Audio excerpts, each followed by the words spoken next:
పూరా లోకల్. నమస్తే, welcome to పూరా లోకల్. ప్రస్తుతం మనం ఎంఆర్పిఎస్ వ్యవస్థాపక అధ్యక్షులు మందకృష్ణ మాదిగ గారితో ఉన్నాము.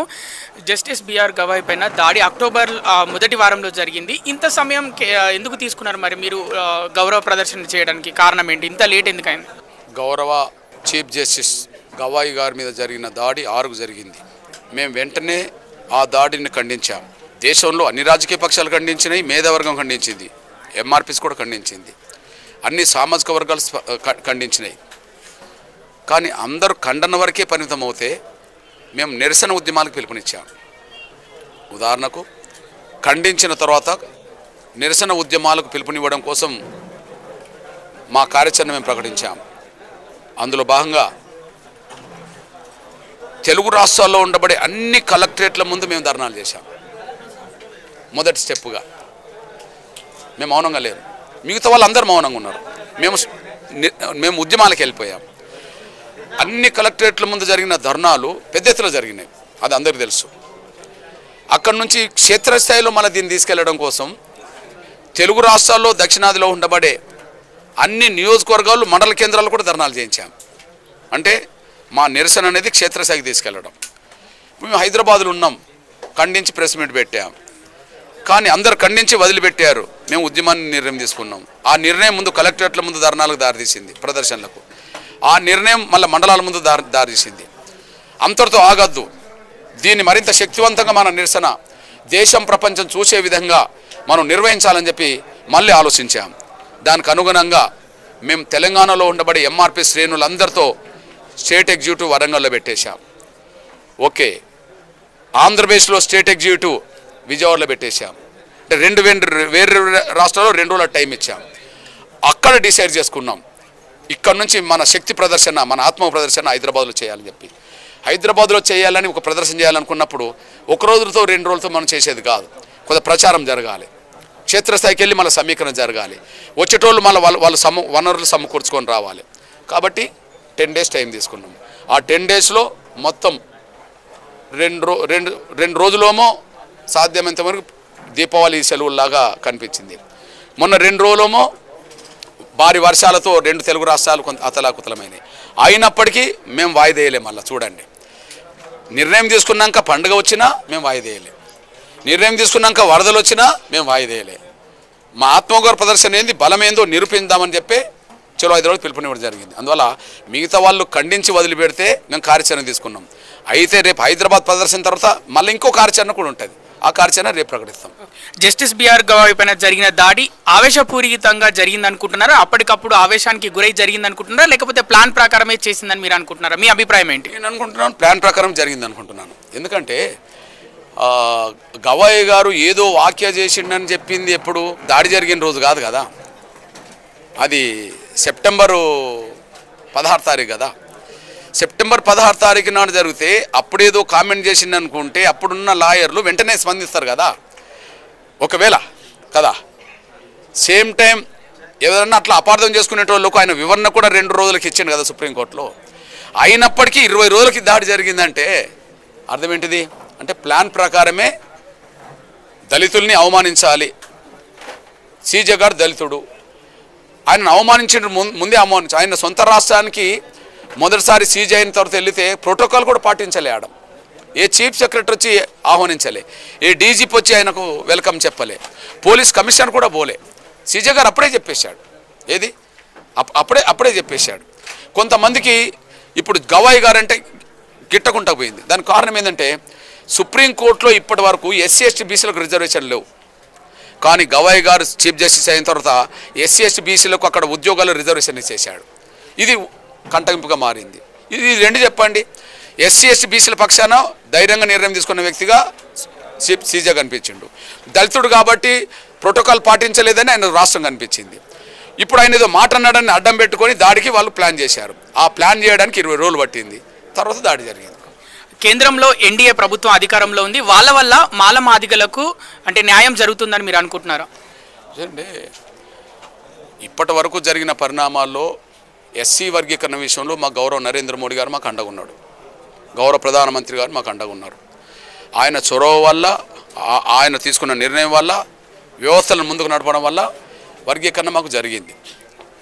ఇది అంతవరకు మేము కృతజ్ఞత ఉండాల్సిందే. ఎవరి పట్ల? గౌరవ ప్రధానమంత్రి నరేంద్ర మోడీ పట్ల నేను ఎప్పుడు కృతజ్ఞత ఉంటా, ఆయన సోదరుడిని ఉంటా. అది వేరు, వివక్షను ఎదుర్కోవడం వేరు. ఇక్కడ మా మీద వివక్ష జరుగుతుంది కదా, మా మీద దాడులు జరిగినాయి కదా. మరి వివక్షను ఎవరు ఎదుర్కోవాలా? ఫీల్డ్ మీద ఎవరు ఎదుర్కోవాలా? దాడులను ఎవరు ఎదుర్కోవాలి? వివక్షకు గురైన వాళ్ళమే కదా, దాడులకు గురైన వాళ్ళమే కదా. ఎగ్జాంపుల్, ఇప్పుడు వర్గీకరణ ఎవరు కోరుకొని ముందుకు వచ్చారు? ఎంఆర్పిఎస్ఏ ముందుకు వచ్చింది. ఎందుకు? అన్యాయం జరిగింది కాబట్టి మా దగ్గర పోరాటం చేయాల్సి వచ్చింది. మరి ఇక్కడ అవమానం జరిగింది కదా, అవమానానికి గురైన వాళ్ళు ఎవరు? దళితులు. మేము ఎక్కడ నిలబడాలి? దళితుల కోసం నిలబడాలి. ఇప్పుడు జరుగుతున్నది అదే. మోడీ అంటే మందకృష్ణ మాదిగకి అంత అభిమానం ఎందుకని కొందరు ప్రశ్నిస్తున్నారు, వాళ్ళకి ఏం చెప్తారు? ఓకే, ఇప్పుడు ఆయన పెద్దలు గౌరవ నరేంద్ర మోడీ గారు వేదిక మీదనే చెప్పేశాడు,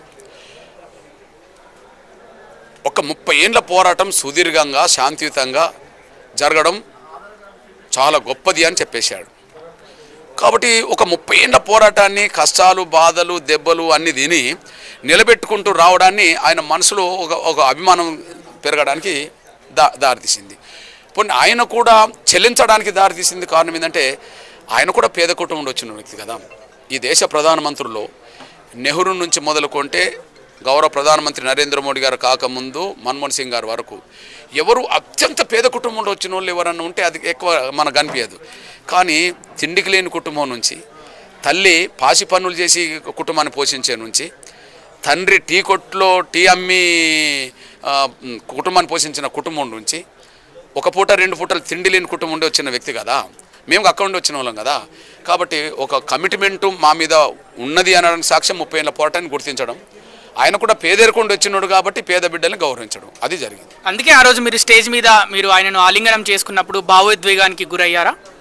సహజం కదా బ్రదర్. ఇప్పుడు మేము మా చిన్నతనంలో మేము మా ఊర్లలో మా ఊరవతల మా ఇళ్ళ నుంచి ఊర్లోకి వస్తున్నప్పుడు పశువులు తోలుకుంటూ వచ్చేటోళ్ళే మేము ఎదురవుతుంటే మాకు తాకకుండా వాళ్ళు దూరం పోయేవాళ్ళు. దూరం పోయి ఎక్కడికన్నా పోయేటోళ్ళు అంటే పశువుల దగ్గరికి పోయేటోళ్ళు. వాళ్ళ పశువుల మధ్యలోకి వెళ్ళి తీసుకెళ్ళేవాళ్ళు. అంటే మనుషులుగా మమ్మల్ని చూసి దూరం పోయేవాళ్ళు, కానీ పశువుల మధ్యలోకి వెళ్ళి పశువులను తోలుకెళ్ళేవాళ్ళు. అంటే మేము పశువుల కంటే హీనంగా చూడబడ్డాం కదా ఈ దేశ వ్యవస్థలో. పశువుల కంటే హీనంగా చూడబడ్డ వ్యవస్థలో బతికిన వాళ్ళను ఒక దేశ ప్రధానమంత్రి వచ్చి దగ్గర తీసుకున్నప్పుడు మాకు భావోద్రేకం కలగక ఇంకేం కలుగుతుంది చెప్పండి? ఒక ప్రధానమంత్రి మమ్మల్ని ఆదుకున్నాడు కదా, ఓ ప్రధానమంత్రి మమ్మల్ని అక్కడిని చేర్చుకున్నాడు కదా, ఓ ప్రధానమంత్రి మమ్మల్ని గుండె కత్తుకున్నాడు కదా అని చెప్పి భావోద్రేకం గురిగాను సహజం. మోడీ వల్ల మీలో ఏమైనా మార్పు వచ్చింది అని భావిస్తున్నారు? ఎందుకంటే కమ్యూనిస్టు సిద్ధాంతాలతో మొదలైన మీ ఒక పోరుబాట ఇప్పుడు బీజేపీ పార్టీ లాంటి మోడీ అక్కడ ప్రధానమంత్రిగా ఉన్న పరిస్థితి, వాళ్ళది హిందుత్వంతో కూడుకున్న ఎజెండా అని చెప్తుంటారు వాళ్ళ నాయకులే. అంటే మీలో ఏమైనా మార్పు కలిగించారా మోడీ? ఈ దేశంలో 140 కోట్ల మంది దేశ ప్రజలు ఎన్నో విశ్వాసాలను కలిగి ఉన్నారు కదా, ఎన్నో విశ్వాసాలు కలిగి ఉన్నారు.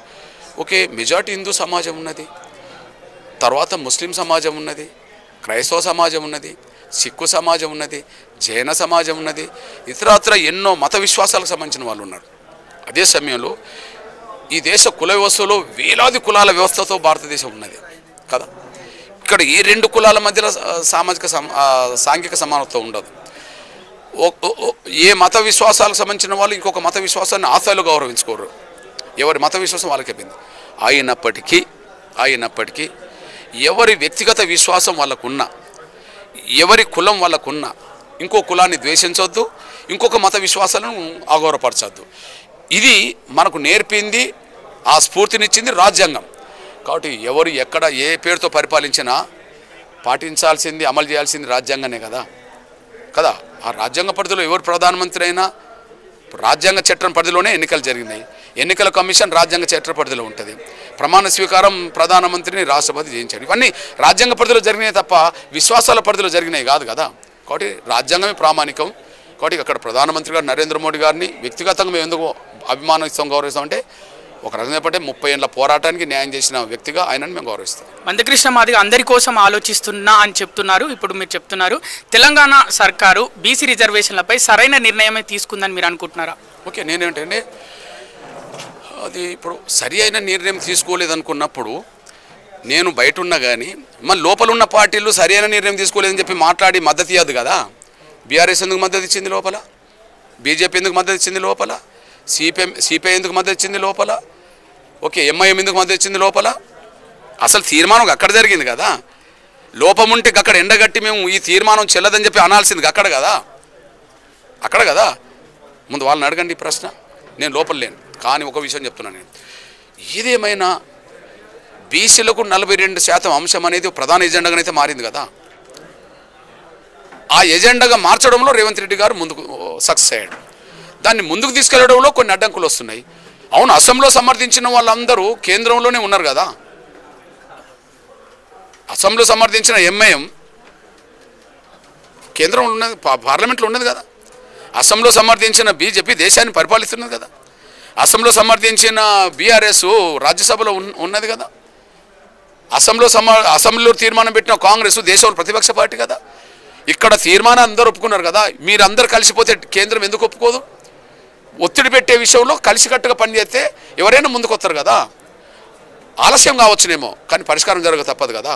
ఇప్పుడు 30 ఏళ్ళు మేము పోరాటం చేశాం, ఆలస్యం అయింది కానీ పరిష్కారం కూడా అయింది కదా. కాబట్టి న్యాయం గురించి మాట్లాడే వాళ్ళం ఆ న్యాయాన్ని సాధించేంతవరకు సహనం ఉండాలి, పట్టుదల ఉండాలి. ఖచ్చితంగా రేపు నా బీసీ సమాజం కూడా 42% రిజర్వేషన్లు సాధించుకుంటుంది. సాధించుకునేంతవరకు మేము కూడా వాళ్ళకి అండగా నిలబడతాం. ఇది మా బాధ్యత. రేవంత్ సర్కార్ పైన మీ అభిప్రాయం ఏంటి? పనితీరు ఎలా ఉంది? రేవంత్ పైన మీ అభిప్రాయం ఏంటి? ఈ 2 ప్రశ్నలకి సమాధానం. నేనేమంటానంటే కొన్ని వైఫల్యాలు కనిపిస్తున్నాయి, ఆయన చెప్పుకున్నది కొన్ని చెప్పుకోవడానికి కొన్ని కనిపిస్తున్నది. 2 ఉన్నాయి. ఒక రకం చెప్పాలంటే 100% పరిపాలన బాగలేదనలేము, 100% బాగున్నదని చెప్పడానికి వీల్లేదు. కాలం నిర్ణయిస్తుంది. ఆయన ఇంకా సమర్థుడిగా ఇచ్చిన మాట నిలబెట్టుకునే ముఖ్యమంత్రిగా ఆయన ముందుకు వెళ్తాడో, లేదా ఇంకా వైఫల్యాలు ఎక్కువ కొని తెచ్చుకుంటాడో రేపు కాలం నిర్ణయించబోతుంది. ఇక చివరి ప్రశ్న, జూబ్లీహిల్స్లో ఉప ఎన్నిక జరగబోతుంది. నవంబర్ 11వ తారీఖున ఎలక్షన్ ఉంది. ఏ పార్టీ గెలవబోతుందని మీరు అనుకుంటున్నారు? మీరు చెప్తే చాలా మంది వింటారు. అక్కడ మెజారిటీ ఎవరు కోట్లయితే వాళ్ళు గెలుతారు, కానీ నేను జ్యోతిష్కుడిని కాదు నాయన, నేను జ్యోతిష్కుడిని కాదు. ఆడ మెజారిటీ ప్రజలు ఎవరిని గెలిపించుకోవాలంటే వాళ్ళని గెలిపించుకోవాలి. అక్కడ 2 ఓసీలు ఒక బీసీ నిలబడ్డారు. అదేమన్నా దానివల్ల ఏమన్నా ప్రక్రియ చేంజ్ అయ్యే అవకాశం ఉంటుంది? అదేమన్నా అక్కడ ఉండబడే బీసీ సమాజంలో వచ్చే చైతన్యాన్ని బట్టి, ఓటును బట్టి దాని మీద ఆధారపడి ఉంటుంది.